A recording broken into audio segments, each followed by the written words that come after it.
Truman had his executive order had come out in 1948. You had become a naval recruiter, and things had changed for the better. Some things had changed for the better. Now, you went, as I recall, was it the USS Iowa was your first? That was after my recruiting tour was over. I went to the USS Iowa, and I was there about 18 months.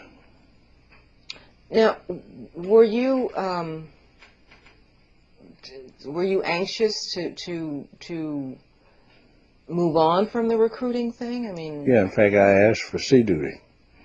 I put in a request for sea duty, and that's what I got out of it.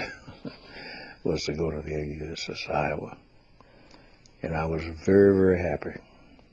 I hadn't been to anything but this little PC, which is just like a floating duck compared to the Iowa. Iowa was a battleship. It was over 3 football fields long, weighed 60-some thousand tons. It was a big ship.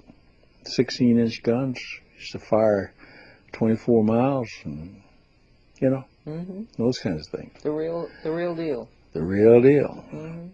I went to the Iowa, caught it in Long Beach, California, and that morning it was getting underway, and I missed it, so I had to stay in Long Beach an extra week. And then when it came back in, I caught it at Friday or something like that, and went aboard.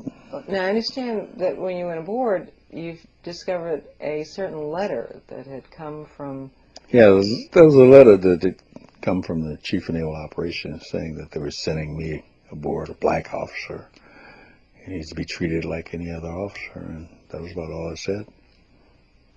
And so the commander of the Iowa had a briefing or something about you before you came To the best of my knowledge, he had a briefing with the entire wardroom telling them that I was coming, and that he realized that some might have a problem with bunks and all the rest of this garbage, and that he had to sleep with somebody.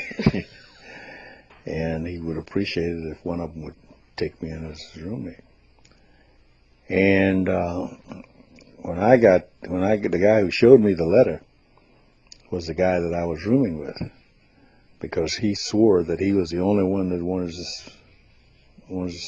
sleep with me. And how did that make you feel? Sorry, we're going to stop. His microphone cable's sticking off. Oh, okay. so anyway, I moved in with... Wait. Anytime. Yeah.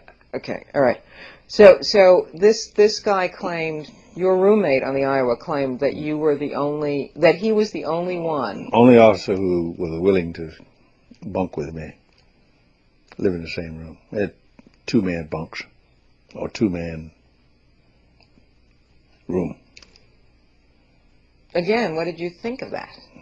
What did you think of the whole thing? I mean, the letter and the whole... Yeah, well, the letter, I said, well, that's probably what I would have done if here I'm getting something strange coming aboard my ship, and I wanted everybody to know about it. That was no problem with that.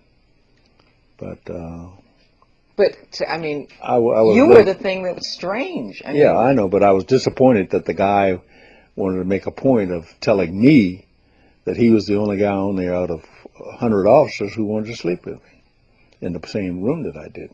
That upset me a little bit, because I wouldn't have said that. Did it turn out to be true? I don't know. I really don't know. I subsequently bunked with several other officers, and maybe it might have been so at that time, but it wasn't so by the time I had been aboard there for 6 months. And they had seen that I did my job just like they did their jobs.